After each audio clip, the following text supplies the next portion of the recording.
Check the mic and make sure it sound right, boys.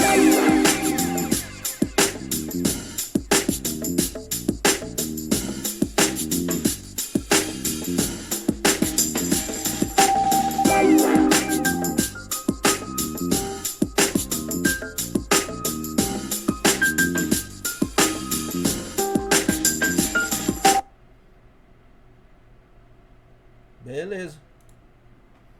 Pode começar. A hora que quiser. Beleza, só vou compartilhar aqui.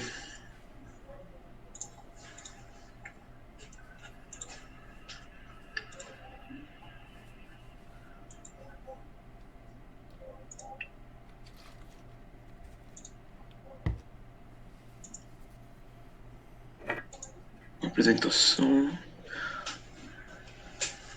Dá pra ver tranquilo ou ainda tá carregando? Tô vendo. Dá sim. Tá, beleza. Então, eu e o Guilherme, a gente vai apresentar aqui o tema 3 para vocês, um pouquinho sobre limite de funções complexas. Então, vamos lá. Bom, primeiro eu queria falar um pouquinho, né, o que a gente vai mudar sobre trabalhar com o limite de uma função real e o limite de uma função complexa. Então, basicamente, quando a gente está trabalhando com um limite de uma função real, a gente tem aqui esse exemplo aqui, o limite f de x igual a L, nosso x tende a A, né?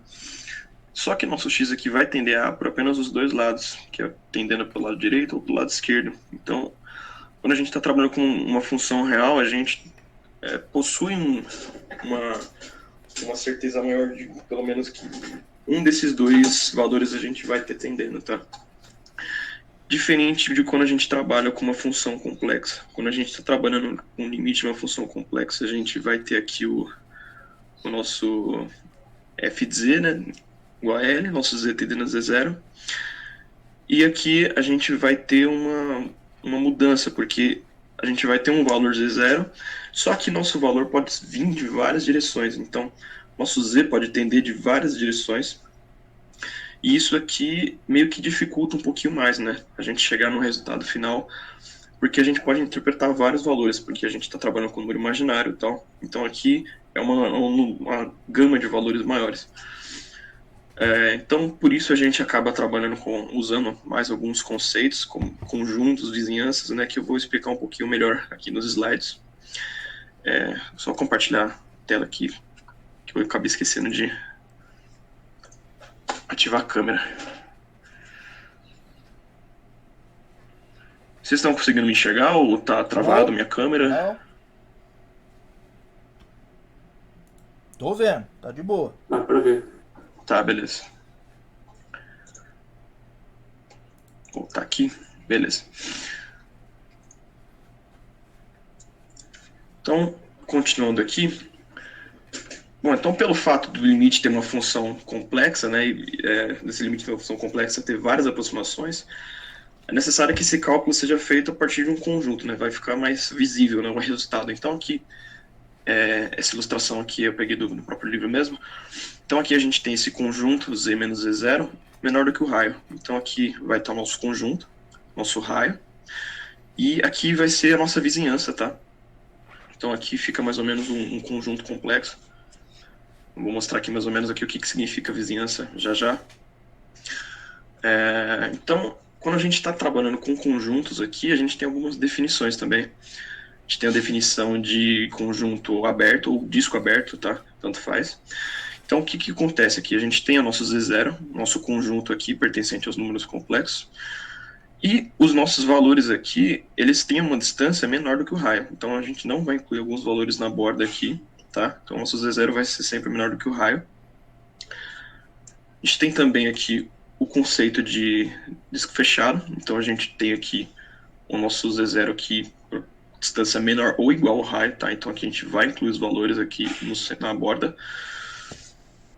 A gente tem alguns exemplos aqui também. Então, como que a gente consegue mais ou menos formar esse conjunto? Então, aqui a gente tem aqui o nosso complexo. Então, para todos os números aqui pertencentes aos números complexos, z menos 3i, tá? Como que funciona isso daqui? Então aqui, quando a gente está trabalhando com um número complexo, a gente faz uma divisão aí nessa subtração. Então, o que está para esse lado aqui, para o lado Z, é o nosso lado real, tá? Então aqui a gente vai imaginar que o nosso lado real está aqui no eixo X. Pro outro lado aqui a gente tem o nosso menos 3i, que é o nosso lado dos imaginários. Então a gente vai trabalhar com essa divisão, então a gente divide a parte real para a parte imaginária. A partir disso, a gente só vai traçando vai marcando esses pontos. Então aqui a gente marca o 3i, né? A gente consegue, já tem o nosso raio aqui, a gente traça o raio e consegue mais ou menos o conjunto de como vai ficar isso daqui, tá? E lembrando que é um conjunto aberto porque a gente não está incluindo o valor aqui no raio da borda. Aqui, mais ou menos a mesma coisa, mas aqui a gente tem um exemplo com um disco fechado, né? Então, a diferença é que a gente vai colocar o nosso eixo real aqui, nosso eixo imaginário aqui vai ser negativo. Então, aqui a gente só traça aqui o nosso 1 menos i, né? Lembrando que menos porque o nosso eixo imaginário é i, menos i, na verdade, né? Então, ele vai ficar aqui negativo. Então, aqui a gente só traça aqui o raio e a gente consegue descobrir o conjunto, né? Menor ou igual a 2, então é disco fechado, porque inclui os valores na borda. A gente tem também o conceito de vizinhança, que eu tinha mostrado nesse slide anterior aqui. Esse vizinho aqui é a nossa vizinhança. A vizinhança, a gente diz, né, que um ponto vai ser uma vizinhança quando todo o nosso complexo Z0 ele tiver todos os seus valores incluídos dentro do conjunto V, tá? E se isso acontecer, a gente diz que é uma vizinhança. Então aqui a gente percebe que todos os pontos possíveis de Z0 vão estar dentro do conjunto V. Não tem como ele assumir nenhum valor fora. Então a gente assume que ele é um ponto vizinhança do V, né? Diferente daqui dessa outra imagem, aqui metade está para fora, né? Então aqui a gente pode confirmar que ele não vai ser uma vizinhança do nosso conjunto V. E isso aqui, essas definições, existem mais outras, várias definições, só que se eu fosse entrar em mérito delas aqui, ia consumir muito tempo. Só que essas definições, esses conjuntos aqui, eles ajudam a gente a poder ter uma ideia melhor de como vai ficar nosso conjunto final, ter uma ideia melhor de como que esse número, como que esse limite vai se comportar, né, justamente por ele ser trabalhar com números imaginários, então isso aqui dá uma base melhor pra gente.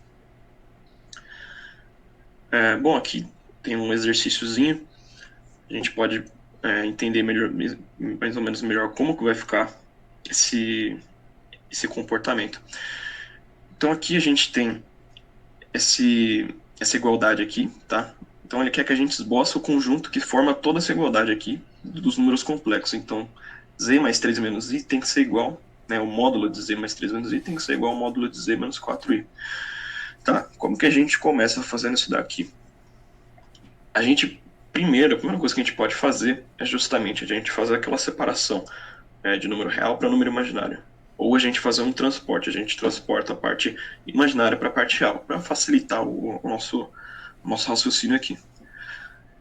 Então, por consenso mesmo, quando a gente está trabalhando com o número imaginário, a gente pode trocar o que tiver z, tá? Que z é um número complexo, então a gente pode trocar isso daqui por x mais yi, tá? Que o x representa a parte real e o yi a parte imaginária. Então a gente faz essa troca aqui e facilita pra gente, tá? Então vai dividir o que é real e imaginário. Então a gente colocando isso daqui, a gente vai ficar com a seguinte igualdade. Então vai ter um módulo de x mais 3 mais y menos 1i, que é a parte imaginária daqui, igual a x mais, aí aqui, y menos 4i, que é a outra parte imaginária. E aqui a gente vai ter esses dois módulos, né? Não sei se todos vocês vão lembrar, mas quando a gente está trabalhando com o módulo, a gente tem aqui uma raiz, tá? Então a gente coloca essa soma, que é o quadrado, e coloca a raiz. Então a gente transforma esse módulo, pega a raiz, essa soma que é dos quadrados. Com isso a gente consegue cancelar essas duas raízes aqui, tá? A gente cancelando elas, a gente vai ficar com essa outra igualdade aqui. Então, tudo isso daqui, se a gente destrinchar bonitinho, simplificar, a gente chega nesse resultado de y menos x mais 1. Y igual a menos x mais 1. Tá, beleza. Então a gente já tem aqui a nossa reta. O que a gente faz com isso agora?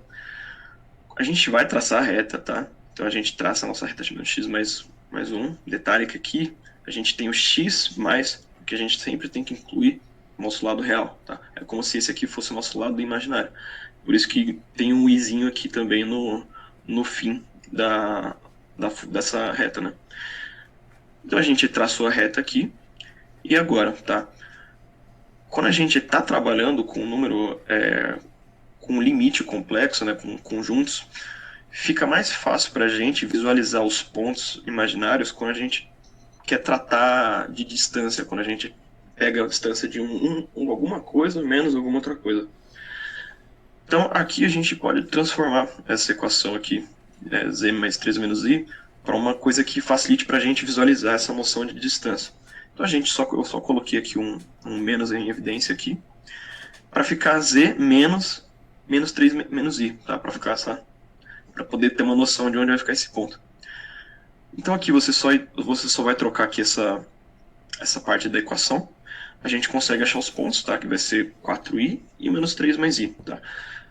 Beleza, a gente traça esses pontos aqui. E aqui a gente consegue achar uma distância para a nossa reta. Essa reta aqui, no caso, vai ser o nosso conjunto, tá? Vai ser o nosso conjunto de todos os complexos aqui dessa situação. Então aqui a gente tem a mesma distância, tá? A gente conseguiu encontrar a igualdade. Percebe que aqui essa distância de 4i é a mesma distância para a reta, da qual essa distância também é a mesma. Então a gente achou a igualdade. E qualquer ponto que a gente fosse traçar aqui seria agora também a mesma distância. Então, o trabalho assim de usar número complexo, às vezes é isso, de você poder fazer essa análise da parte real para a parte imaginária. É que aqui não foi um exemplo muito complexo, tá? Existem vários tipos de exemplos que a gente pode usar, que aí vão requerer uma análise mais difícil, porque às vezes você tem que usar muitas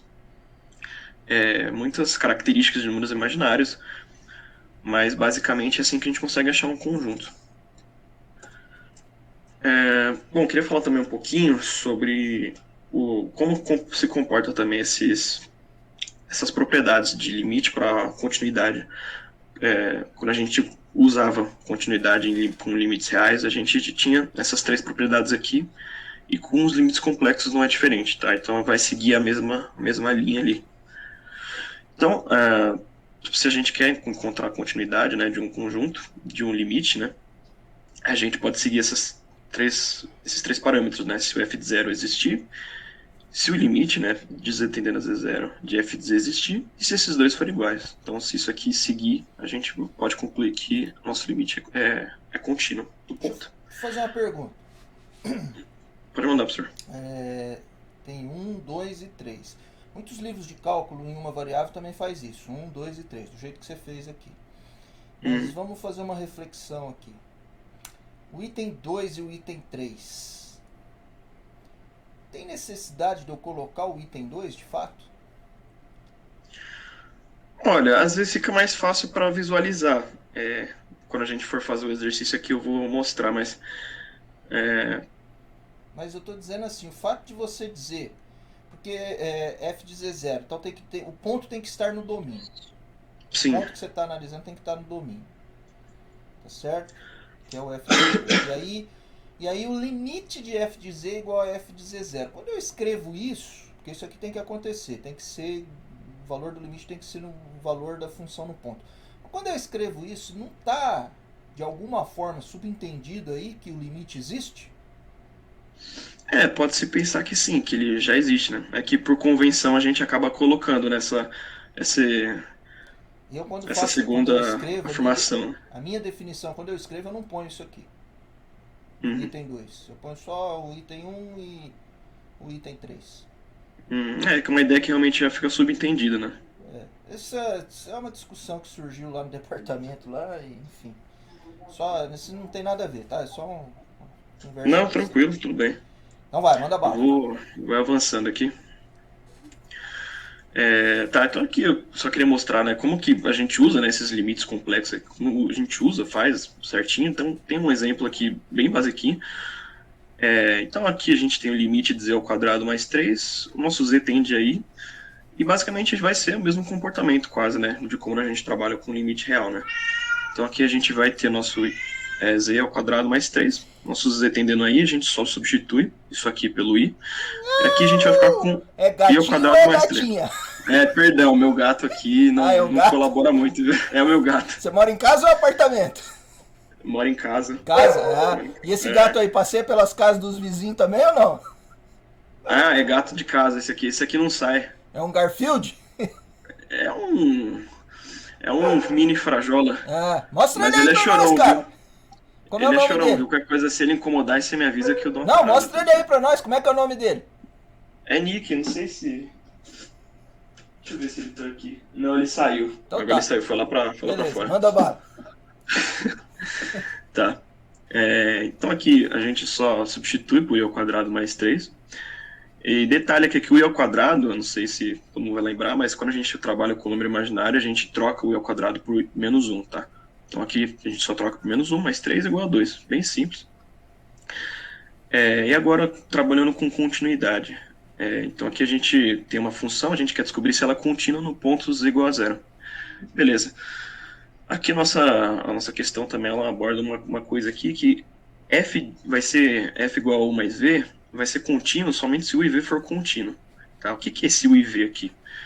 A gente vai considerar esse u e v dois pontos com seus próprios x, y, só que o u vai ser a nossa parte real e o nosso v a nossa parte imaginária. A gente faz isso para facilitar mais ou menos para a gente o raciocínio aqui.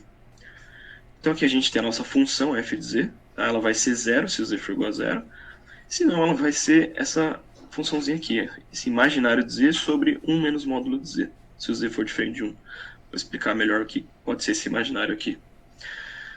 Então a gente faz essa abordagem aqui, a gente vê se nosso f de 0 é 0, né? Se a gente colocar aqui na função vai dar 0. Beleza. Agora esse limite, né? Vamos ver se esse limite existe. Então a gente pode começar aqui uma abordagem igual eu tinha falado. Vamos separar a parte imaginária, a parte real, vamos fazer esse transporte aí.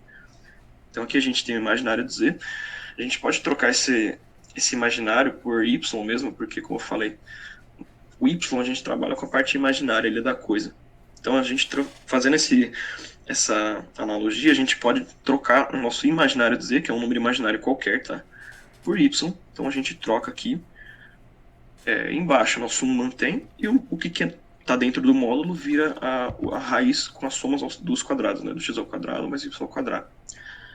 Beleza, então aqui a gente tem o nosso y sobre 1 menos toda essa raiz aqui. E a gente pode definir uma coisa, que esse vai ser o nosso u. Tá? Lembrando que a gente precisa do u e do v para fazer essa soma aqui e chegar numa conclusão. Tá. Por que o nosso v fica com 0 aqui? O nosso z vai ser zerado porque aqui a gente já tirou a parte imaginária. Não tem mais nenhum i aqui. Não tem nada que possa ser imaginário. Então a gente acaba deixando o v com um valor 0 mesmo. E isso aqui vai receber o nosso uxy, tá? Essa coisinha aqui embaixo. O que a gente faz agora? Então a gente faz o limite para u, né? Com o nosso xy tendendo a 0. A gente tinha todo esse carinha aqui. A gente só substitui aqui pelos valores, né? Então aqui a gente vai chegar no resultado 0 sobre 1 menos 0. A gente só substituiu aqui e vai dar 0. Beleza. O nosso v tinha dado 0 também, né? Se a gente for colocar o limite aqui, a gente recebe 0. E aqui a gente consegue chegar na soma final. Então, nosso f de u mais iv vai dar 0 mais i0 igual a 0 também. Então aqui a gente vai chegar no resultado final em que tudo deu 0, então a função vai ser contínua no nosso ponto z. Essa soma aqui, no caso, foi por questão do exercício mesmo, mas é basicamente dessa forma que a gente consegue encontrar a continuidade de um limite complexo. O que vai mudar mesmo, né, na parte real que a gente está acostumado, o uso dessas variáveis com i ou com imaginário, tá? Então tem que ter uma análise melhor do que a gente vai fazer antes para fazer o transporte dessa parte imaginária para a parte real, tá? Para a gente poder chegar num resultado ali sem nenhuma confusão. Bom, e da minha parte aqui mais ou menos foi isso. Eu vou deixar agora a palavra para o Guilherme, tá?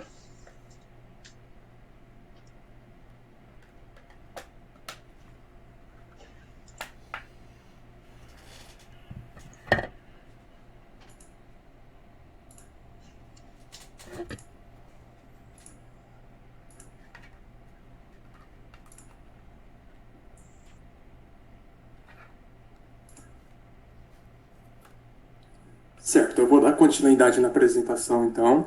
Eu vou começar a falar sobre funções de uma variável complexa e um pouco das definições iniciais. Antes de entrar nas definições iniciais, eu gostaria somente de dizer que as definições de uma variável complexa seriam essencialmente as mesmas de uma função real. Aí, com isso, vamos começar pela parte da definição, que uma função complexa é uma função do tipo f, definida em A, em C, onde A é um subconjunto de números complexos que, associado a cada número complexo Z, pertencendo a um único número complexo W. Então, nesse caso, podemos escrever que f de Z é igual a W, e o nosso W é denominado a imagem de Z pela função f. Então, o conjunto A é o domínio, e o conjunto de todas as imagens é chamado de conjunto imagem de F. Então, na ilustração aqui, a gente podemos verificar que o A, que é nosso conjunto dos domínios, teria 3 pontos, Z1, Z2 e Z3. Ô, Guilherme, Oi? gente Podemos é feio, hein, cara?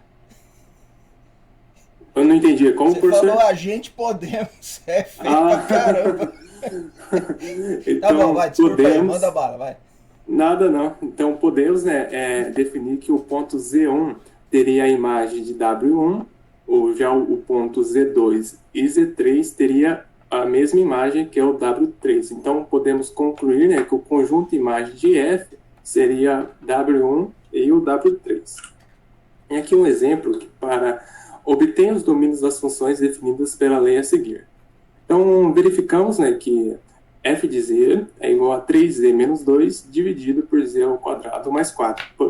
Podemos verificar que isso seria uma fração, e lógico que a gente teria que tomar cuidado com o denominador, então, que não pode ser zero. Então, consequentemente, a solução, que a função f é definida por uma fração onde, é claro, o denominador não pode ser zerado. Então, a gente pega o denominador, z ao quadrado mais 4, tem que ser diferente de zero.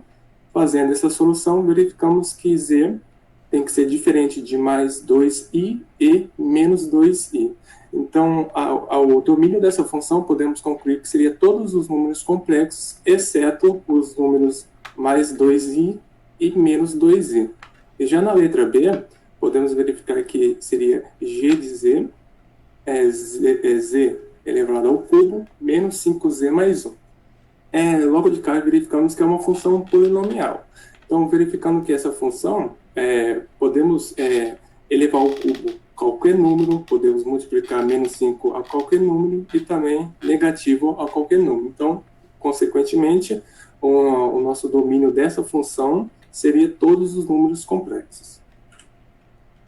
Aqui é só por curiosidade, que considerando duas funções complexas f e g, que no mesmo domínio A de um conjunto complexo qualquer, podemos construir as seguintes funções complexas. Existem as funções de adição, que é a soma das funções f e g, produto por constante, que seria a constante, multiplicando pela lei da função f, o produto, que seria a multiplicação de f e g, quociente, divisão de f e g, consequentemente, o g tem que ser diferente de zero, a função conjugado, onde você passa o conjugado pela lei da função, e a função módulo, onde a gente calcula o módulo da lei da função.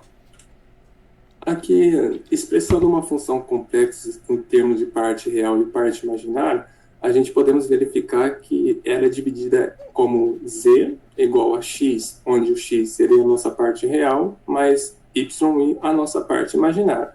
Aí podemos dividir isso para ficar melhor visualizado, como f de x mais y igual a u de x, y mais iv, onde o nosso u é uma função de R2 em R, definida pela lei da parte real de f, e, consequentemente, V é uma função R2 em R, definida pela parte imaginária de f de z. Aqui um exemplo para ficar mais prático, para visualizar a separação, expressar as partes real e imaginária da função complexa definida pela lei. Então, a gente teria W igual a z ao quadrado mais o conjugado de z ao quadrado. Então, a gente substituindo z por x mais y. Aqui já foi substituído e já fazendo a solução já para ficar um pouco mais prático, chegamos na equação que fica x ao quadrado mais 2xy mais y ao quadrado mais x ao quadrado menos 2xy mais y ao quadrado. Cortando o 2xy com esse aqui, somando o x ao quadrado, ficamos com 2x ao quadrado menos 2y ao quadrado. Aqui verificamos, né, que iria ficar positivo, né, y ao quadrado com y ao quadrado, mas como existe um i ao quadrado, a gente troca por menos i para com isso sumir a parte imaginária. Aí com isso ficamos que só existe a parte real, que seria o nosso u, que fica 2x ao quadrado menos 2y ao quadrado, e já a parte imaginária dessa função complexa é zerada. Aqui só por curiosidade, né, que uma diferença que eu encontrei de uma função real para uma função complexa é que as funções complexas não possuem visualização geométrica. Então, a gente podemos interpretar uma função complexa como uma transformação de um ponto z do plano x ou y em um ponto w do plano uv. Então, a diferença mesmo de definições e conceitos mesmo, a única coisa que seria diferente das funções reais que a gente tem seria na representação geométrica. Agora, entrando um pouco mais nas definições de limite, a gente pode pegar aqui a f é uma função complexa definida em uma vizinhança perfurada de z0. E o nosso n seria um número complexo qualquer. Então, a gente podemos definir o limite de f quando z tende a z0 da seguinte forma. Aí, então, a gente teria que, sendo L, desde que para todo epsilon maior que zero, exista um delta também maior que zero, de modo que o zero seja menor que o módulo de z menos z0 é menor que delta, que implica dizer que o módulo de f de z menos L seria menor que o epsilon. Essa aqui é a definição de limite de funções complexas, é também a mesma definição se a gente teria uma função real.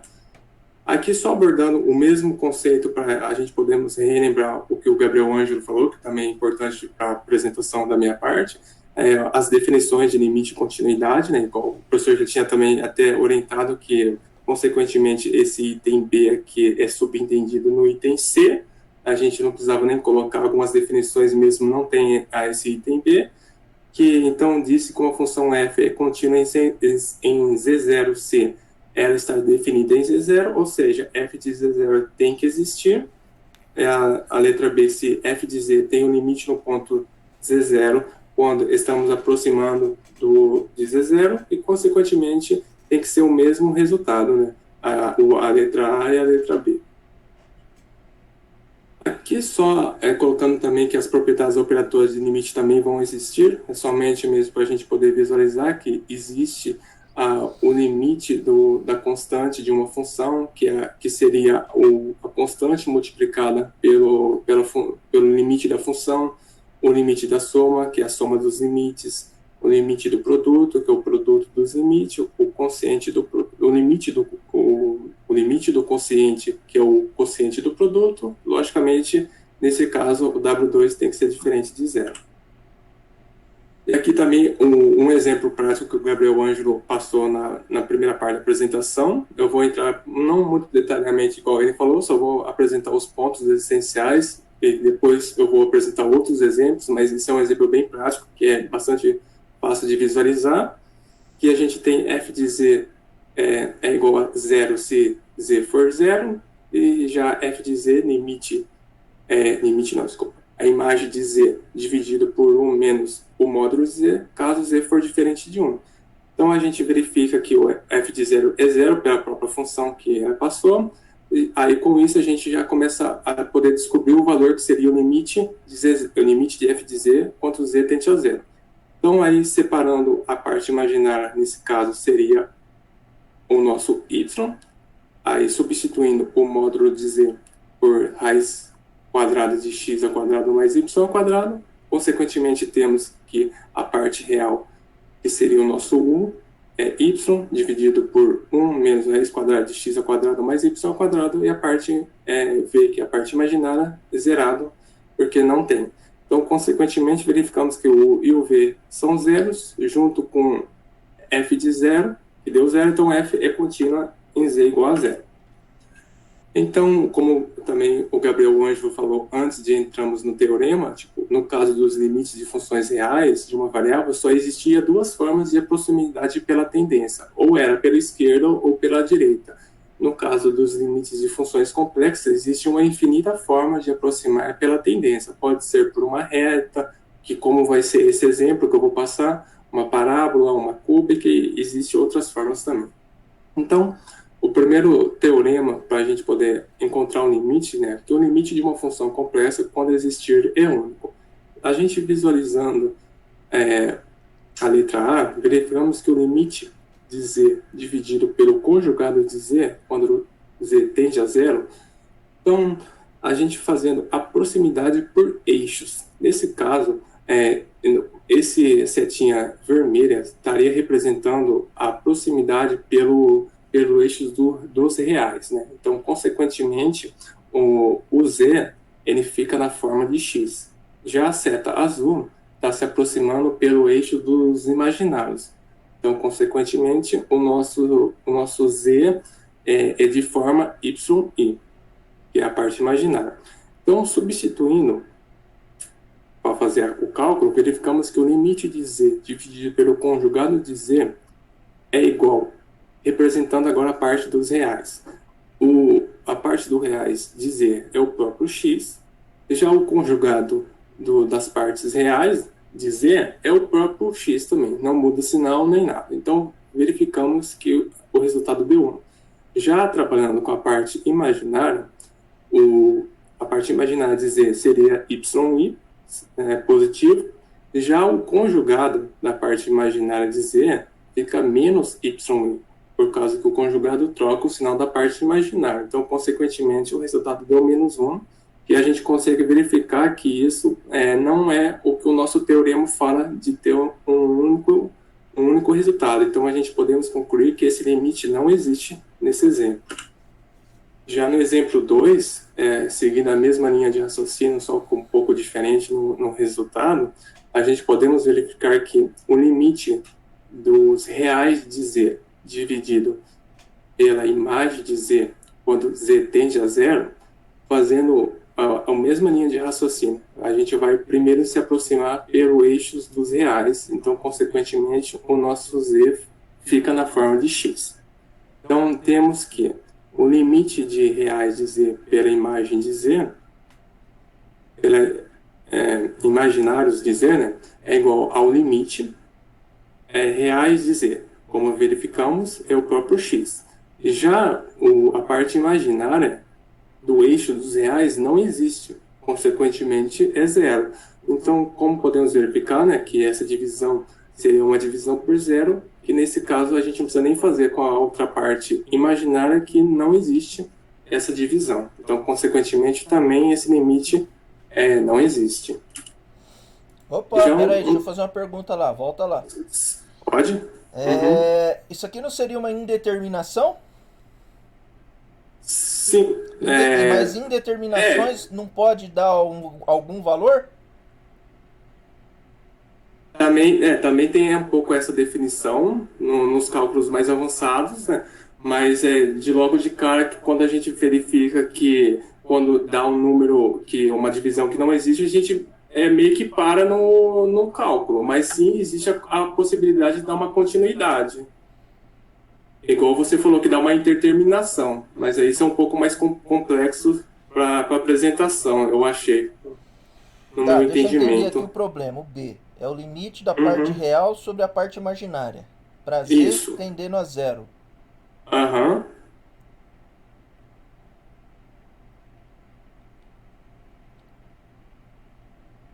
A parte real é x.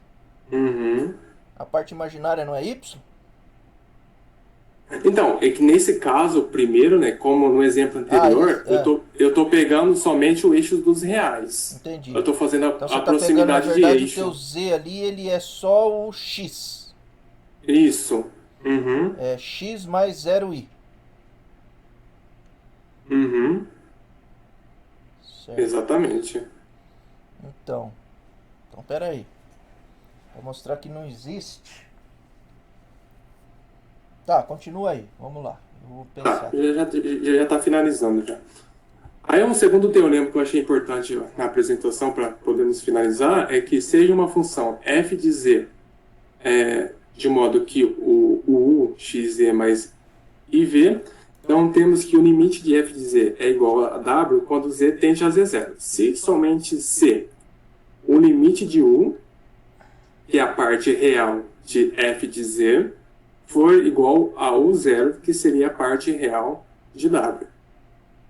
E o limite de v, a parte imaginária de f de z, for igual a v0, que é a parte imaginária de w. Aí um exemplo para ficar um pouco mais prático, podemos verificar que é o limite de z ao quadrado mais 4z mais 2, quando o z tende a 1 mais z. Aí substituindo z pela lei da função x mais y, fazendo os cálculos e já separando para ficar um pouco mais rápido, verificamos que a parte real deu x ao quadrado menos y ao quadrado mais 4x mais 2, e a parte imaginária 2x y mais 4y. Aí, tendendo a 1, podemos verificar que a parte real deu 6 e a parte imaginária deu 6. Então, portanto, a gente podemos definir que o limite seria 6 da parte real mais 6y da parte imaginária, igual o teorema informa para a gente. Aqui foi a bibliografia que a gente pegou do livro e os 2 vídeos do YouTube que auxiliou com a gente com alguns exemplos e definições. E agora a gente fica aberto para as perguntas e algumas dúvidas que o professor ou a galera pode ter. Tá, então eu tô com dúvida. Sim. Vamos lá. Pode ser você ou pode ser o Gabriel, tanto faz. Então deixa eu apresentar minha tela aqui. Eu vou parar aqui.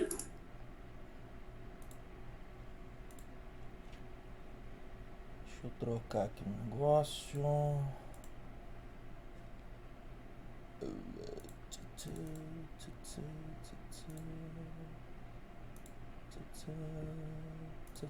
Beleza. Deve ter chegado aí para vocês, né? Sim. Quando você está calculando limite, é limite de uma função. Certo?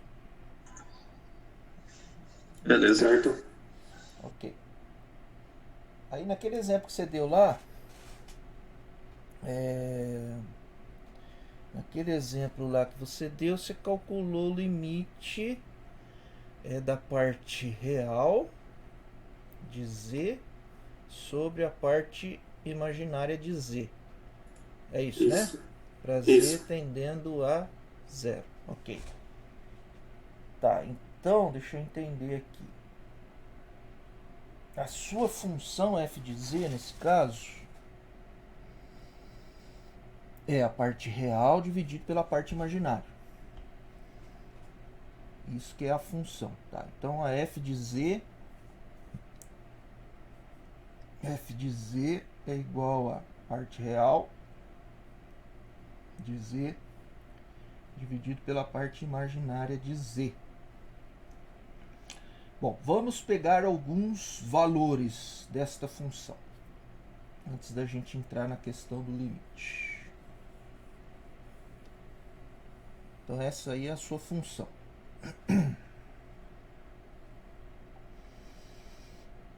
Então vamos lá, vamos pegar aqui. Bom, essa função,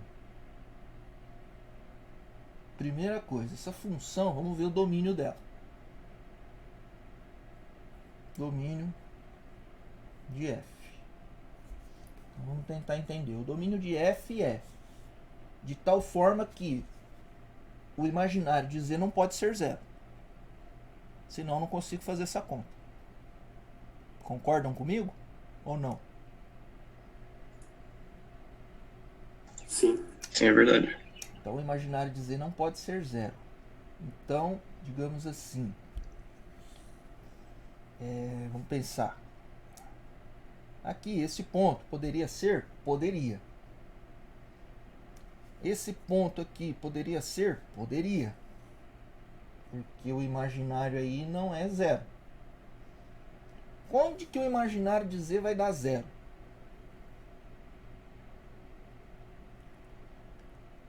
É uma pergunta que eu fiz.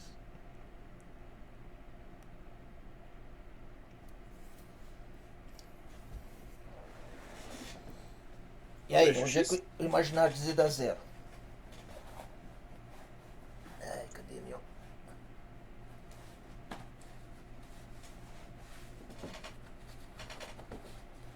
Nesse desenho meu aí do plano complexo, onde que o imaginário dá zero?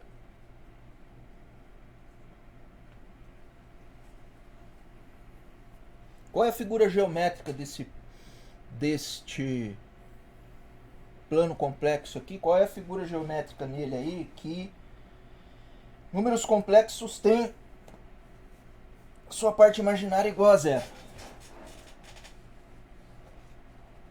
É a reta aqui dos reais? É a reta dos reais. Então quer dizer, é aqui, ó. Esse cara aqui. Aqui é onde moram os números complexos Z tais que o imaginário de Z é igual a zero. Beleza? Então o domínio da minha função quem é?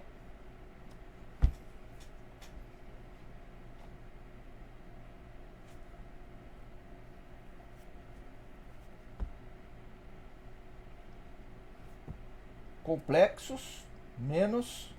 O zero. Não, Complexos menos reais. menos reais. Ah, sim. Certo? Que é a reta dos reais aí eu tenho que tirar fora. Tem que tirar os números reais fora. Porque se eu colocar qualquer número real aí, por exemplo, número real 10, ele tem a parte imaginária igual a zero. E eu não vou conseguir fazer essa conta para essa função. Certo? Porque senão daí eu vou pegar o 10 sobre zero. E isso aqui não está definido. Então, eu não consigo calcular essa função f de z. Ok? Bom, daí. Agora vamos pensar em limite. Feito isso, agora eu vou pensar em limite. Tá? Alguma dúvida sobre o que eu fiz aqui? Também, se está certo ou se está errado, né? De repente eu tô zoando com vocês aí, trolando, fazendo alguma coisa errada, para ver se vocês percebem alguma coisa errada aí e tal. Daí aí, daqui a pouco eu volto aqui, né? Vocês já me conhecem, né? Daí daqui a pouco eu volto aqui e falo que, pô, mas eu falei tal coisa aqui pra vocês e isso aqui é uma besteira. Fala, Vitor. No 00 não é... Não, o 00 não faz parte do... Zero é um número, tá em cima no numerador. E aí eu vou dividir por zero. Eu não posso dividir por zero, né? Mas não dá uma... Esqueci o nome do negócio. Indeterminação? Indeterminação, isso. Mas é para eu calcular f de zero, não tem como eu calcular. Porque eu vou ter que dividir por zero. Em cima, tudo bem, em cima é um zero. É uma indeterminação. Isso aqui, no fim das contas, esse 10 dividido por zero também é uma indeterminação. Se eu for pensar assim, se eu for atribuir o zero aqui como uma variável, por exemplo, e fizer essa variável tender a zero, em cima como está fixo e é um número, isso aqui vai tender a infinito. Mais ou menos, depende quem é, para onde é que está indo aí por esse zero. Isso Sim, aí realmente. não vira um número, né? É uma indeterminação. E o zero sobre zero também. Dependendo da maneira como ele está, dependendo da maneira como ele surgiu, eu posso talvez fazer alguma conta e ver que na situação limite que esse negócio está virando um número. Mas pode ser que vá a infinito. Então, depende. Seria o limite que vai a 0 sobre 0 que existe, né? Não o 0 sobre 0 exatamente. É o limite. Entendi. Entendeu? Agora a conta em si, eu nem posso escrever essa conta aí, porque é um número dividido por zero. E isso não está definido, porque não tem definida a divisão por zero. Porque de fato é uma indeterminação, tanto esse aqui quanto esse aqui. Tá? Que é indeterminação no sentido de que uma hora pode ser uma coisa, outra hora pode ser outra. Pode ser que vire um número, pode ser que não vire. E aí? Como é que eu vou trabalhar com isso? Bom, então tá. Então, primeiro a gente está entendendo como é que funciona a função. Igual quando a gente pega, por exemplo, ó, vamos pegar aqui, ó. Vamos pegar f de x, x real, tá? Então agora eu estou pensando nos reais, ok? Igual a 1 sobre x. Essa aqui a gente consegue até desenhar o gráfico. Que isso aqui é a função recíproca, né? É isso?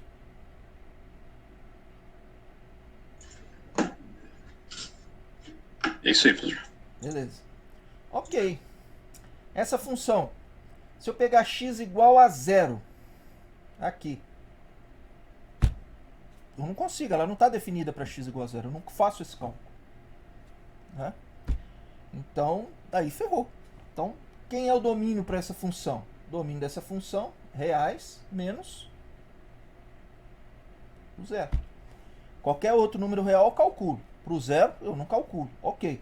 Eu não calculo o valor da função no zero, mas eu posso calcular o limite de f de x para x tendendo a zero. Isso eu posso fazer. Certo? Bom. E se eu fizesse ainda mais aqui, ó? Fizesse um quadrado aqui. Como é que é o gráfico? É quase isso aqui, só que daí vai tirar essa parte que está aqui e essa parte que está aí vai vir para cá. Beleza? Quer dizer, tá desenhado porcamente aqui, porque na verdade isso aqui, tipo assim, eu já andei falando disso aqui para vocês, né? Isso aqui ele não é, dá a impressão de que eu fiz um desenho aí que é simétrico, dá a impressão de que é simétrico, mas não é, tá? Tem um lugar aí que ele se aproxima mais ou do eixo X ou do eixo Y, mas não é isso que eu quero ver agora. Bom, de qualquer forma, qual é o domínio disso daí? Continua sendo reais menos zero. Agora, o outro caso não tem limite quando o x tende a zero. Por quê? Porque pela direita vai a mais infinito, pela esquerda vai a menos infinito. Eles são diferentes, não tem esse limite. Aqui nesse caso eu tenho, quando o x vai a zero. Quanto dá? Infinito. Vai para mais infinito, tá? Então aqui o limite vai a mais infinito. Embora a função não esteja definida no x igual a zero. Ela não está definida lá. Eu não calculo f de zero. Mas eu calculo o limite quando o x tende a zero da função. Ok. Então, relembrado isso, a gente volta lá para o nosso problema no complexo. Bom. E daí a gente tem, como eu já tinha falado, essa situação. A função é... Pô, mas eu posso fazer uma função desse jeito, professor? Igual está aqui, real de z dividido por imagem de z? Sem problema, posso. É uma forma de eu definir isso daí. O real de z, dado um número complexo z, o real dele não é único? Não está bem definido? Tá. A imagem desse número complexo, o imaginário desse número complexo não está bem definido? Tá. Um número complexo, ele tem dois valores reais, ou dois ou mais do que um valor real ou imaginário? Não, ele tem um valor real e um valor imaginário muito bem definido, senão eu não sei quem é ele. Ok, então esse quociente está muito bem definido, dado um número complexo, tá? Beleza, tá? Tipo assim, pode acontecer de eu pegar... Pode acontecer, para não ser função, o que teria que acontecer? Teria que acontecer uma coisa, por exemplo, desse naipe aqui, ó. Pô, minha função é f. Eu pego um número complexo. Ele vai apontar para dois lugares diferentes quando eu pegar um z complexo aqui? Não, ele vai apontar para um lugar, porque o real, a parte real e a parte imaginária do complexo é dele. Ah, se for a parte real e a parte imaginária, a gente já viu isso. Se z igual a u mais vi, e z1 e z2 igual a mais b, se u for igual a e v for igual a b, meu, então z1 é igual a z2. E reciprocamente, se z1 for igual a z2, meu, então u é igual a e v é igual a b. A gente já viu isso daí. Isso aí é uma característica que foi falada já lá no começo. Bom, beleza. Então vamos continuar. Olha só. Agora, eu quero calcular o limite. Que limite? Eu quero calcular o limite de f de z quando z tende a 0. O que é este 0? 0 mais 0i. Ok. Eu quero calcular isso daí. Eu quero ver como que... Quero saber se esse limite existe. Se existir, eu quero saber, tentar calcular o valor dele. Bom. Eu acho que daquele jeito que vocês fizeram não tá bom, não. Justificando que... Não, então... eu vou pegar a parte real, que é x sobre a parte imaginária, que é 0. E isso aqui não existe. Bom, isso aqui eu analiso, essa análise eu já fiz aqui para poder concluir quem é o domínio, que é isso aqui, C menos R. Mas para calcular isso aqui agora, bom, aí eu teria que pensar de outra forma aí agora, eu acho, hein? Quer dizer, para mostrar que não existe. Como é que eu vou mostrar, por exemplo? Basicamente, o que a gente tem que analisar aqui, vocês fizeram o cálculo 2, né? Então vocês trabalharam com função de duas variáveis. Não é que é a mesma coisa, não é a mesma coisa, mas vamos dizer assim, o pensamento, a maneira, né, de manipular o trabalho aqui, a conta aqui com uma função complexa aqui, e a função de duas variáveis é mais ou menos parecida. Mais ou menos, né? Tem muita semelhança, vamos dizer assim. Mas eu tenho que tomar cuidado ao fazer contas, que eu estou trabalhando com número complexo. Não estou trabalhando com função no R2. Mas eu consigo fazer uma associação, assim, né? Então, por exemplo, quando a gente está trabalhando, vocês falaram hoje no seminário, quando a gente está trabalhando no R2, uma função de duas variáveis, para dizer que num determinado ponto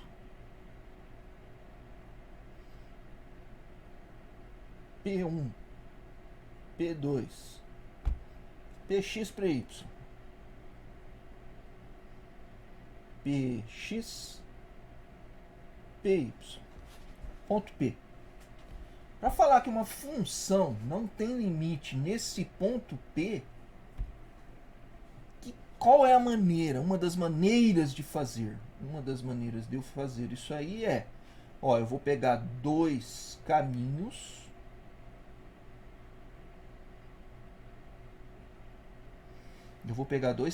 Sei lá, um caminho lambda, um caminho ρ. Tá? E vou ver o seguinte, o limite de f, quando eu estou indo pelo caminho lambda, dá L. E o limite de f, quando eu estou me aproximando de P, mas pelo caminho ρ, dá M. L e M são distintos. Então, morreu. Eu tenho dois caminhos diferentes, distintos, que quando eu transito por um ou pelo outro e calculo o que acontece com f no limite, perto do ponto P, dá valores diferentes. Então não existe. Porque se o limite existisse, quando o limite existe, isso é uma propriedade, quando o limite existe, por qualquer caminho que você se aproximar do ponto, então se eu pegar, vamos dizer que o limite aqui existisse e o valor fosse L. Bom, então é o seguinte, se eu pegar, então, qualquer dois caminhos que eu pegar aqui, ou qualquer caminho que eu pegar, se o limite existe, agora é diferente, né? O limite de f é igual a L. Ok. Então significa que, então, meu amigo, então se você calcular o limite por ρ, vai ter que dar L. E se você pegar o limite pelo caminho lambda da função, se aproximando lá de P, então vai dar L também. Por quê? Porque o limite dá L. Se o limite dá L, então, limite por qualquer caminho dá o valor L. Olha, isso é a mesma coisa na reta. Na reta, como é que funciona? Então agora eu estou pensando numa função na reta, em R. Tá? Estou desenhando aqui e tal, mas é isso aí. Então vamos lá. Vamos tirar o eixo Y. Ok, eu quero saber o que acontece num determinado ponto, que é o ponto P. Bom, é o mesmo raciocínio. Só que agora eu estou em cima de uma reta, não estou no plano mais. Nem no plano cartesiano e nem no plano complexo. Eu estou em cima de uma reta. Beleza, então tá. Olha só. O que tem que acontecer? Ah, o limite de f é igual a L. Ok. Então, por qualquer caminho que você seguir, o limite vai dar L. Acontece que aqui eu só tenho duas opções. Ou vir pela direita ou pela esquerda. É os dois caminhos que eu tenho. Eu não tenho outras possibilidades. Ou eu me aproximo de P pela direita ou pela esquerda. E de forma linear. Não tem outra maneira aqui. Bom, no plano cartesiano ou no plano complexo, aí muda de figura. Aí eu não me aproximo só pela esquerda ou pela direita. Eu posso me aproximar de infinitas maneiras. Tá? Bom, na reta, quando o limite existe, as duas maneiras pelas quais eu posso me aproximar tem que dar o mesmo valor. Por isso a gente dá o nome de limite lateral. Limite pela esquerda, limite pela direita. Limites laterais. Vai dar a mesma coisa. Tá? Aliás, olha como a matemática é. No Brasil, esquerda ou direita é a mesma bosta. Desculpa o palavreado chulo, mas é a mesma coisa. A pandemia serviu para abrir os olhos da gente. Tanto a esquerda quanto a direita. Uma hora tá a direita no poder, dando condições para a esquerda fazer porcaria também, desviar dinheiro, ferrar com a gente. Uma hora a esquerda tá no poder, dando condições para a direita também. É tudo a mesma porcaria. Ah, meu Deus do céu. Viu? Bom, aí aqui não. Aqui você tem caminhos os mais diversos aqui, né? E aí, se o limite for igual a L, em qualquer um desses caminhos que você for tentar calcular o limite, vai dar L. Ah, professor, então para mim calcular que dá L, então se eu, por exemplo, calcular aqui por ρ, deu L, calcular por lambda, deu L, então o limite dá L? Não. Por quê? Porque isso aqui não é reta. Isso aqui é um plano, ou cartesiano, ou complexo. Você tem várias maneiras aqui, infinitas maneiras de se aproximar do ponto P. Você teria que mostrar que em todas essas maneiras aqui, o limite dá L. Então, a maneira que você pode fazer é, eu vou pegar um caminho geral qualquer. Vou escrever ele aqui como que é a cara dele. Beleza. E agora eu vou calcular o limite por esse caminho, que é um caminho qualquer. Beleza. Quanto que deu? Deu L? Deu. Se der para fazer essa conta, perfeito. Se é um caminho qualquer, ok. Aqui não, né? Aqui nos reais, você tem duas possibilidades. Eu vou exaurir a minha forma de fazer. Eu vou calcular de um lado e vou calcular do outro. Se der diferente, não tem limite. Se der igual, o valor do limite é aquilo ali. Porque eu exauri todas as possibilidades por todos os caminhos possíveis que eu posso me chegar ao P. Aqui eu não vou conseguir exaurir, porque são infinitos. Então eu tenho que usar outra tática. Por outro lado, se eu pegar um caminho e mostrar que dá L o limite, ou pegar outro caminho e mostrar que dá M, é diferente. Se eu pegar um caminho e por esse caminho não existir o limite, opa, ferrou. Também não vai dar certo. Também não vai dar certo sim, também não vai ter o limite. Né? Bom, revisto isso daí, aí eu tenho que pensar agora sobre isso daqui. Que... tipo assim, isso aqui é o limite. Por exemplo, eu não posso fazer assim, ó. Limite de 1 sobre x ao quadrado para x tendendo a zero. Ah, isso aí é igual ao limite de 1 sobre 0 ao quadrado para x tendendo a zero. Isso aí é igual ao limite de 1 sobre 0 para x tendendo a zero. Ah, então isso aqui, como é uma indeterminação, então esse limite não existe. Não é bem assim. Não posso fazer desse jeito. Até porque eu rapidamente posso fazer aqui um negócio aqui, ó. Ah, professor, mas ele não vai a mais infinito? E indo a mais infinito, ferrou. Não posso falar que ele não existe. É diferente do limite não existir e dele ir a mais infinito. Não é a mesma coisa. Tá? Num caso, a função está lá na entidade infinito. Ela existe. É alguma coisa. Quando não existe, é porque não existe. Simples assim. Tá? E como eu estava dizendo, eu posso rapidamente fazer esse negócio aqui, uma indeterminação de algo, de algo dividido por zero, virar um número. Vocês sabem que dá para fazer. Vocês fizeram o cálculo 1, pô. Tá? Eu posso calcular um limite de algo que a parte de baixo vai a zero, a parte de cima aqui tá, sei lá. Não é um número, tá? Mas, enfim. Tá? Eu sei claramente que a parte de baixo está indo a zero. E aí você pensa, é uma indeterminação, isso aqui não existe. Não, mas não é assim. Ou então, vai a mais infinito. Não, também não é assim. Né? Tem que tomar cuidado um pouco com isso daí. Tá? Bom. Ok. Vamos lá. Acontece que aqui, então, eu tenho que calcular, é o limite, ó. É o limite, eu posso até usar. Parte real de Z sobre a parte imaginária de Z. Quando Z vai a zero. Tá. Agora, se eu for substituir, igual eu fiz aqui embaixo, ó, que eu acabei de fazer para vocês aqui, ó. O limite de 1 sobre x quadrado quando x vai a zero. É o limite de 1 tal. Ok. Vou fazer a mesma coisa ali em cima. Meu, isso aqui vai ficar igual a limite. Se o z está indo a zero, o que é esse zero? É 0 mais 0i. Bom, então a parte real de z, quando o z vai a zero, está indo a quanto? A zero. E a parte real do imaginário de z está indo a quanto? A zero. Então, isso aí quando z vai a zero. Então isso aqui dá zero. Dá mais infinito? Dá menos infinito? Não existe? E aí? A gente sabe que quando acontece esse tipo de coisa, pelo cálculo 1, pelo cálculo 2, que vocês já fizeram, né? Não, estão fazendo comigo, né? Cálculo B. Mas no cálculo 1 vocês estudam a função de duas variáveis, né? No cálculo A. É isso? Quem tá aí comigo? Eu acho que sim.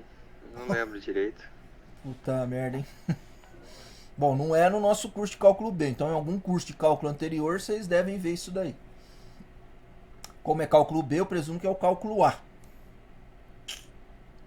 Porque, a não ser que tenha um pré-cálculo no curso de vocês. Acho que não tem. Bom, então vamos lá. É isso aqui que eu escreveria. E não aquilo lá que vocês escreveram. Então, aquilo lá não tá bom para justificar. Eu não estou falando que... então ele existe? Não, não é isso que eu estou falando. Pode ser realmente que ele não exista. Né? Mas não é daquele jeito lá que a gente chega a essa conclusão de que ele não existe. É de outra forma. Qual é a forma? Bom, com tudo que eu expliquei aqui hoje para vocês, tá?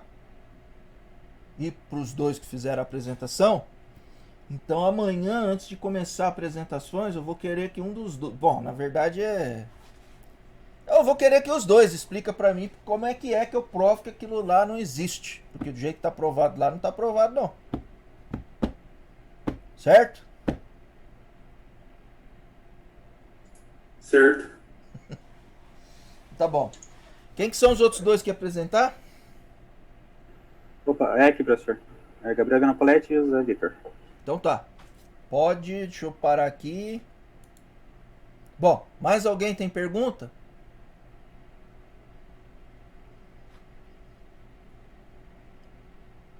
Cinco, 4, 3, 2, 1. Ninguém Professor. fala. Eu tenho uma dúvida, mas não é sobre o tema em si, é sobre o formato da apresentação geral. Se eu tenho uma dúvida sobre uma coisa que eu posso fazer, você acha melhor perguntar depois da aula ou... Você vai apresentar perguntar... hoje? Não, né? Não. Depois, você me manda um zap e me pergunta. Beleza. Tá? Parei a apresentação. Galera, pode começar aí.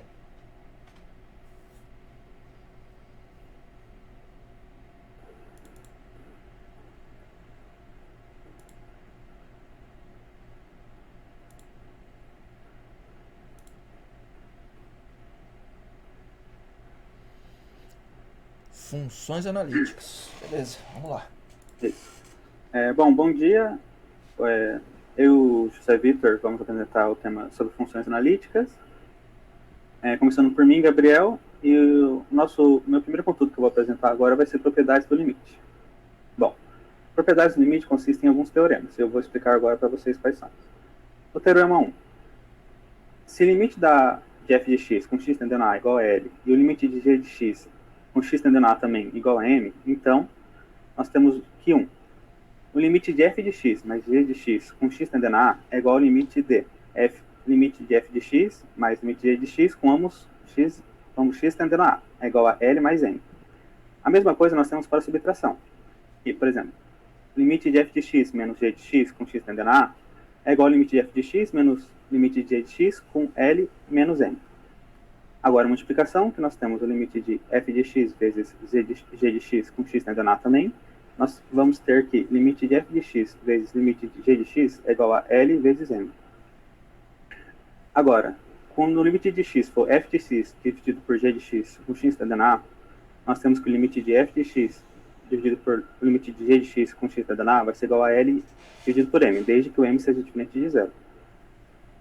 E o limite de raiz quadrada da enésima de f de x é igual a raiz quadrada da enésima de limite de f de x com x tendendo a é igual a raiz quadrada da enésima L, desde que L seja maior que zero, se n for par.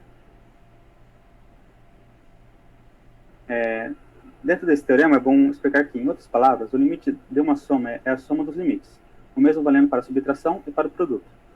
Destacamos que a propriedade 4 só pode ser usada quando m for diferente de zero.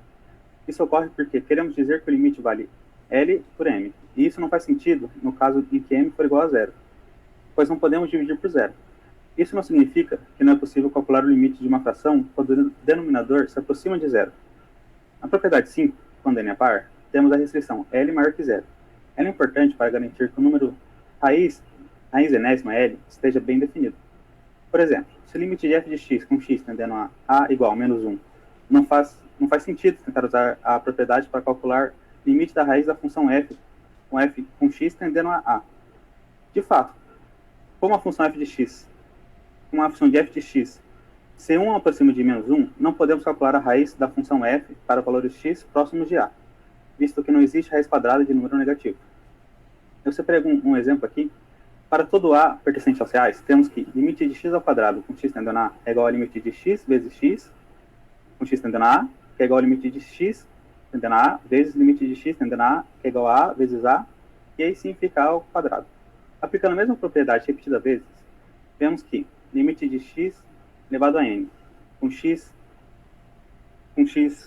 tendendo a é igual a elevado a n, para todo n pertencente aos naturais. Outro exemplo também que é bom destacar é, se p de x é igual a b0 mais b1x mais até bn de x elevado a n, é um polinômio, então o limite de p de x com x tendendo a é igual ao limite de x tendendo a sobre b0 mais b1x mais até bn sobre x elevado a n. Vai ser igual a b0 mais b1a mais até bn a elevado a n, que vai ser igual ao pa. No exemplo acima, usamos a propriedade da soma, do produto e o exemplo 1. A conclusão é que, para calcular o limite de um polinômio, quando x tende a, basta calcular pa. Outro exemplo também que é importante destacar é, se px e qx são polinômios e qa diferente de zero, então podemos aplicar a regra do quociente para obter limite de x tendendo a de px sobre qx, que aí vai ser igual a pa sobre qa. No próximo resultado, vamos considerar o caso em que temos três funções que estão ordenadas na vizinhança do ponto x igual a. Isso significa que temos uma delas entre as outras duas em uma espécie de sanduíche, com a função do meio funcionando como um presunto entre as duas fatias de pão. Nesse gráfico vocês podem imaginar isso que eu acabei de falar, sobre sendo os dois pães aqui, esse sendo uma espécie de presunto. A partir do desenho, é natural inferir que, se as funções que estão por cima e por baixo se aproximam de um número L, O mesmo deve ocorrer com a que está no meio. Mais especificamente, temos o seguinte resultado. Seria esse aqui. Agora o teorema 2, que seria o teorema do confronto. Suponha que f de x menor ou igual a h de x menor ou igual a g de x, para todos os valores de x próximos de a, exceto possivelmente em a, se limite de f de x com x tendendo a a é igual a L e limite de g de x com x tendendo a a, então o limite de h de x com x tendendo a a vai ser L. Um exemplo. Vamos estudar o seguinte limite. Limite de x ao quadrado sobre x tendendo a zero, x ao quadrado vezes seno de 1 sobre x com x tendendo a zero. Observe que não podemos usar a regra do produto aqui, pois, apesar de x ao quadrado se aproximar de zero, não sabemos o que acontece com o termo de seno sobre x. De fato, este último termo não possui limite, porque o termo 1 sobre x vai ficando cada vez maior em módulo, de modo que o seu seno ficará oscilando entre menos 1 e 1. O fato de não podermos usar a regra do produto não implica que não é possível calcular o limite. O comportamento da função h de x igual a x ao quadrado vezes seno de 1 sobre x pode ser descrito da seguinte maneira. O termo que envolve o seno fica oscilando, enquanto o termo x ao quadrado faz com que a amplitude dessa oscilação se modifique quando o x varia. O gráfico ao lado ilustra o que estamos dizendo. A partir do gráfico, somos levados a crer que limite de h de x com x tendendo a zero igual a zero. Para comprovar isso, vamos usar o teorema 2, observando inicialmente que menos 1 menor ou igual a seno de 1 sobre x menor ou igual a 1, multiplicando a desigualdade de cima por x ao quadrado maior que zero, concluímos que menos x ao quadrado menor ou igual a x ao quadrado vezes seno de 1 sobre x menor ou igual a x ao quadrado. Fazendo x pertencendo a zero, e usando o teorema 2, concluímos que limite de x ao quadrado vezes seno de 1 sobre x com x tendendo a zero é igual a zero. Peraí, volta lá. Opa. Tá, eu entendi o que você falou, mas explica assim. Deixa eu ver aqui. Da antepenúltima linha, aplicando o teorema e chegando à conclusão, por que que deu zero? A partir do momento que levamos igual a zero, para comprovar que... no final aqui, ó. No final, as 3 últimas linhas no final. Essa aqui? Isso. Aí olhando essa desigualdade, usando o teorema. Então interpreta para nós aí, destrincha isso aí. Tá certo que tá escrito aqui. Só quero que você aplique o teorema aqui e para concluir que deu esse limite deu zero. Por quê? Bom, como o dito aqui em cima, vou voltar só um pouco aqui, professor. Nós temos aqui esse gráfico, e a partir do gráfico nós podemos ter que limite de x tendendo a zero igual a zero, x tendendo a zero, de h de x igual a zero. Bom, para comprovar essa desigualdade aqui, nós temos que comprovar isso usando o teorema 2, que seria o teorema do confronto. Certo? Bom, inicialmente, a gente tem que menos 1 menor ou igual a seno de 1 sobre x igual a menos 1. Com x pertencendo aos reais, certo? Agora nós vamos multiplicar a desigualdade acima sobre x sobre 2, que inicialmente estava no nosso limite, certo? Então, nós temos que fazer x elevado a 2 maior que zero.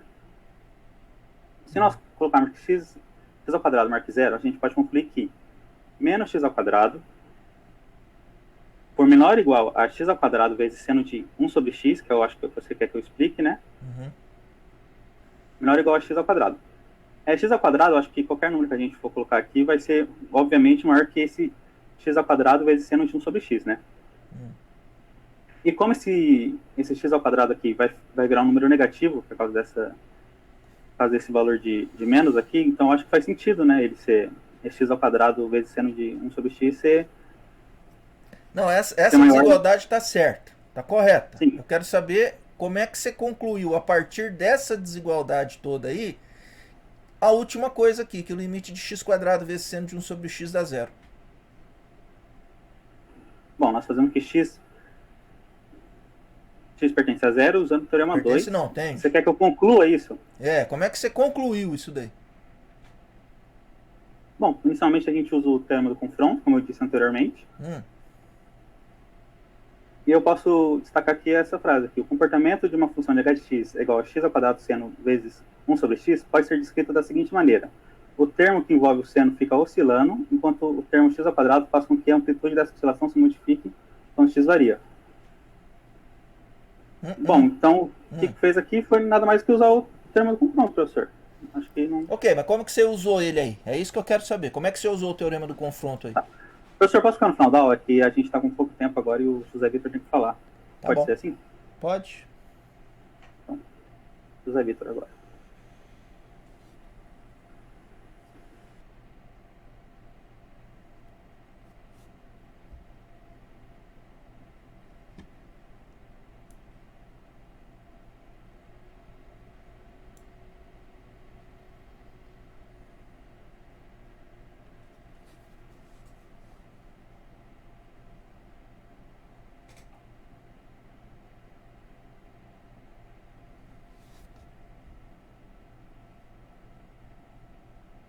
José? Tá aí? Parece que ele não tá aqui. Ué, será que ele caiu? Então vai, volta a sua apresentação aí. Vamos conversar enquanto ele saiu.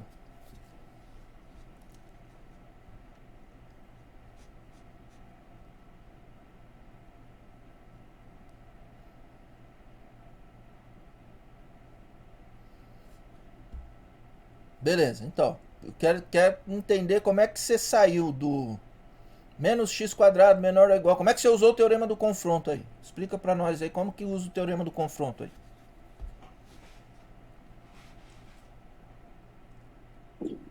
Posso ajudar um pouquinho, professor? Não, é ele que tá apresentando. Você nem é da dupla dele.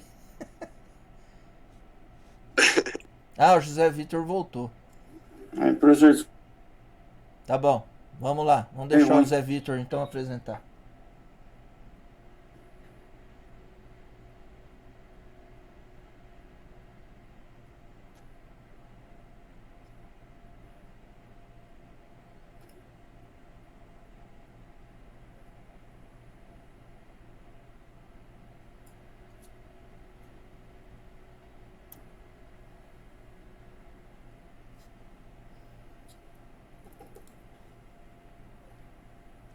certo, tá dando pra ver aí já? Uhum.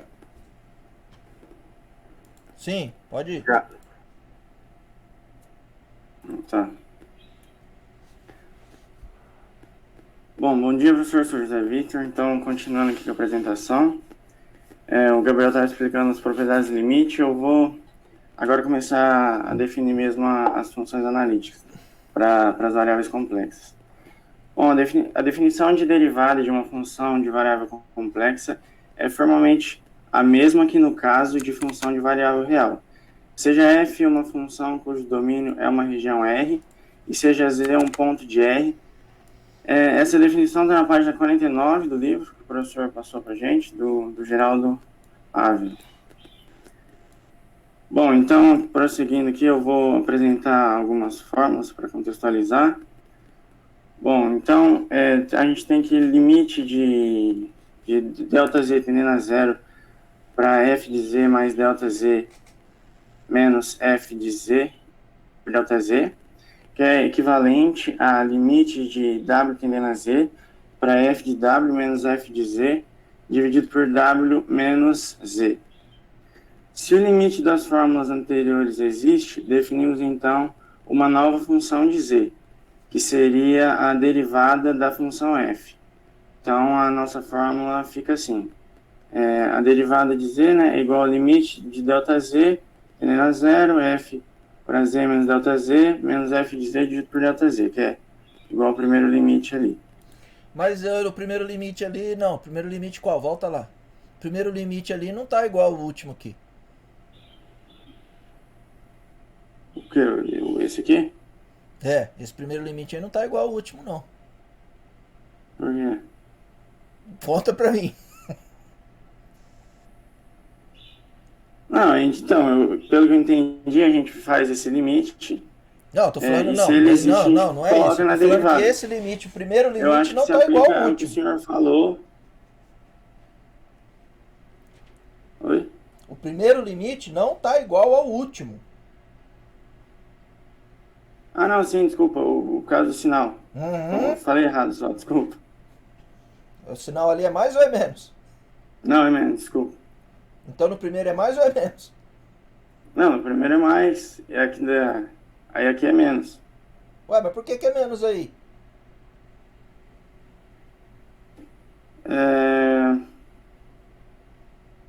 Porque a gente vai continuando aqui, daí passa para esse, né, que até tá, o W seria a imagem, né, um ponto aqui, para cá. É que eu nem cheguei a ver esse aqui, eu tava vendo nas definições, que quando a gente vai continuar aqui, eu tava usando esse daqui. Mas é menos ali mesmo ou é mais? Aqui é menos. Bom, senão tá errado no livro. Tá errado aonde? Eu peguei essa imagem aqui do livro. Qual livro? O que o senhor passou no Classroom. O Geraldo Ávila? Isso. O livro tá certo ou tá errado? Tá certo. Tá certo. Eu que falei errado, desculpa, professor. O livro tá certo. Então tá bom, continua aí, manda bala. Tá bom. Bom, então voltando aqui. Continuando, vou falar esse slide aqui para a gente poder definir as funções analíticas pros. Agora deu nó na minha cabeça. Oi? Porque agora deu nó na minha cabeça. Porque agora tem um limite aqui que o Z tá com mais ΔZ. Volta lá na outra. Aqui você tá falando que é a derivada. Volta lá na outra transparência. Lá. Aqui você tá falando que a derivada é o Z menos o ΔZ. E aí na outra transparência você tá falando que a derivada é o Z mais ΔZ. Então minha pergunta é mais ou é menos? Então deve ter tido um erro de digitação aqui, professor, desculpa. Então ali é menos? Eu vou confiar nessa imagem aqui que é do livro, né? Tá bom, manda bala. Bom, então, dada uma função contínua e unívoca, f de z de variável complexa em uma dada região R, a derivada f' de z em algum ponto fixo z é definida por R. Depois eu tenho que pedir para o professor ver se é menos ou mais aqui, agora eu estou travado também. Dado que esse limite independente como ΔZ tende a zero, que é o que o professor explicou, estava explicando que a gente analisa a vizinhança, né, para ter a noção se o limite tende a zero ou não. Então, se f' de z existe no ponto z, 0, e em todos os pontos de uma dada vizinhança de z, f de z é dita analítica. Então, aqui como ficaria a nossa definição das funções analíticas. Uma função f de z é analítica em uma região R, se é derivável em cada ponto de R. F é analítica no ponto z, se é analítica numa vizinhança. E uma função é dita inteira se ela for analítica em todo o plano complexo. Então, não somente em alguma determinada região R. Então, o nosso próximo tópico é regras de derivação. As regras de derivação para algumas funções analíticas podem ser demonstradas de forma similar àquelas do caso real, né? As analíticas do caso complexo podem ser demonstradas de forma similar àquelas do caso real. As funções usuais do cálculo de funções reais são analíticas reais e, quando estendidas de modo conveniente ao plano complexo, possuem derivadas semelhantes. Então, para começar com as regras aqui, temos que todas as funções elementares, e como funções elementares, que são intuitivamente aquelas que podem ser escritas como fórmulas explícitas, ou seja, elas envolvem apenas operações elementares, que seriam soma, subtração, multiplicação, divisão e raiz. E também, só que em um conjunto limitado de funções elementares, normalmente as funções trigonométricas, exponencial e logaritmo. Então, todas elas, as funções elementares que são estendidas para o plano complexo, são analíticas. A função contínua f de z igual a z, que é uma constante analítica, e sua derivada é nula em todo ponto. E se f de z é igual a z ao quadrado, a gente tem a fórmula aqui, ficaria a derivada de z igual ao limite de ΔZ tendendo a zero. Aí a gente vai simplificando, coloca o quadrado aqui, né? e vai dar 2z aqui, porque como o vou delta z perguntar de tendendo novo, a desculpa zero, aí te vai sobrar o interromper. 2z aqui. Por que que é mais e não é menos? Ixi, professor, isso tá me pegando, hein, meu? Eu não sei mais qual que tá certo agora. Depois o senhor puder me explicar. Não, depois você vai ver o que é o certo e vai explicar para todo mundo. Então tá bom, Então tá bom. Então vamos lá. Bom, aqui então as regras para soma e produto. Como eu disse anteriormente, né, nessa tabela podemos concluir que as regras são as mesmas do que para variáveis reais. Aqui então na regra da soma vemos que é semelhante, onde a derivada de f mais g é igual à derivada de f mais a derivada de g. E para o produto, mesma coisa, casos semelhantes, tanto para variáveis complexos e reais, certo? Então, a derivada de f vezes g é a regra do produto, que todos já conhecemos, desde o cálculo 1, né? Fica a derivada de f vezes g mais f vezes a derivada de g.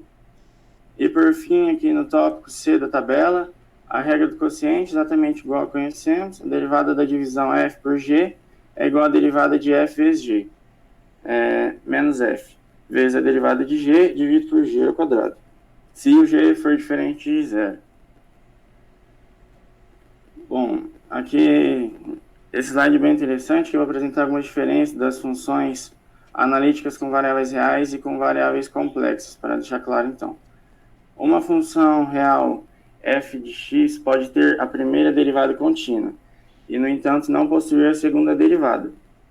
No sistema complexo, essa situação não ocorre, pois se f de z possui a primeira derivada, também deve possuir todas as outras derivadas, que é o que a gente analisou lá no começo da explicação, onde vimos que se z derivava em um ponto, toda a sua vizinhança também será em certa região. Ou se for em todo o plano complexo, chamamos de função inteira. E para finalizar, acerca da analiticidade, podemos exibir uma função real f de x, que não é analítica, mas a sua equivalente complexa f de z pode ser analítica. Então eu vou voltar a palavra para o Gabriel, que ele vai continuar apresentando.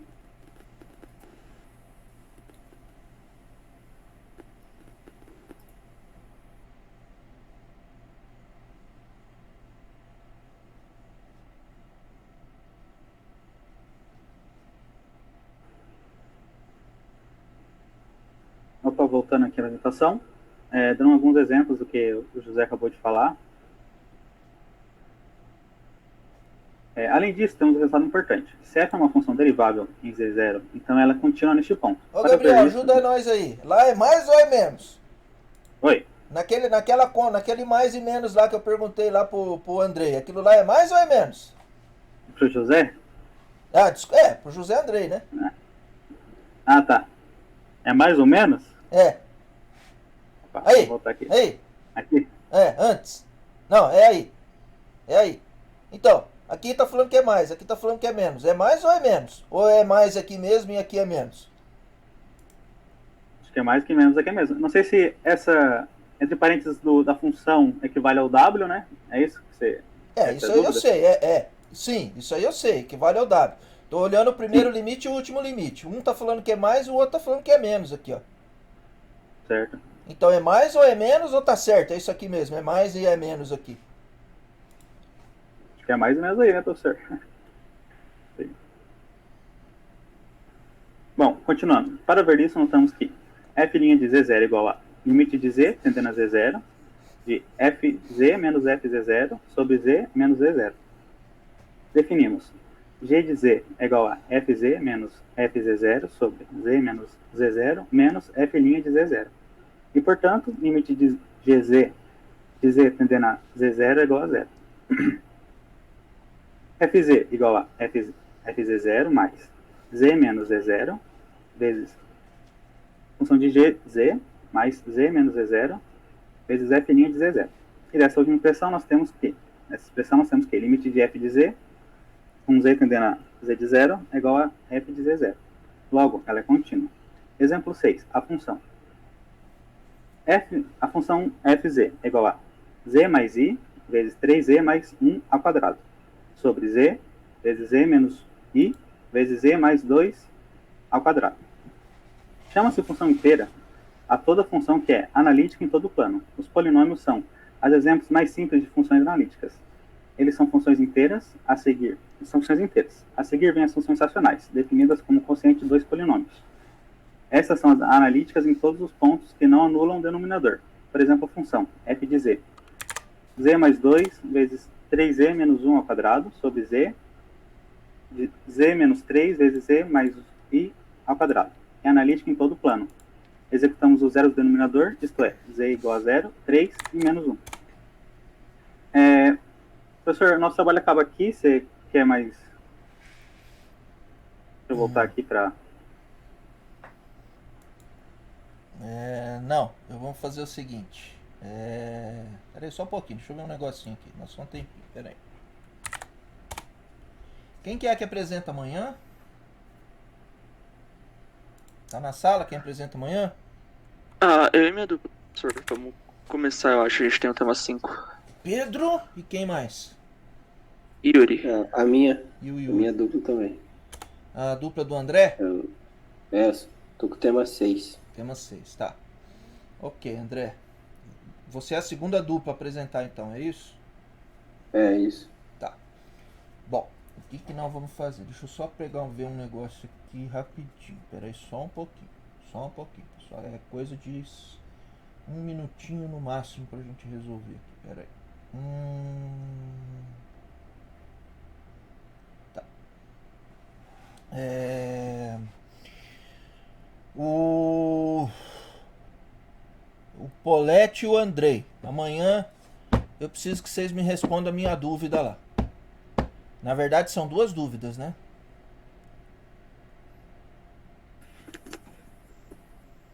Bom, senhor, se você quiser, eu tento explicar o tema do confronto agora.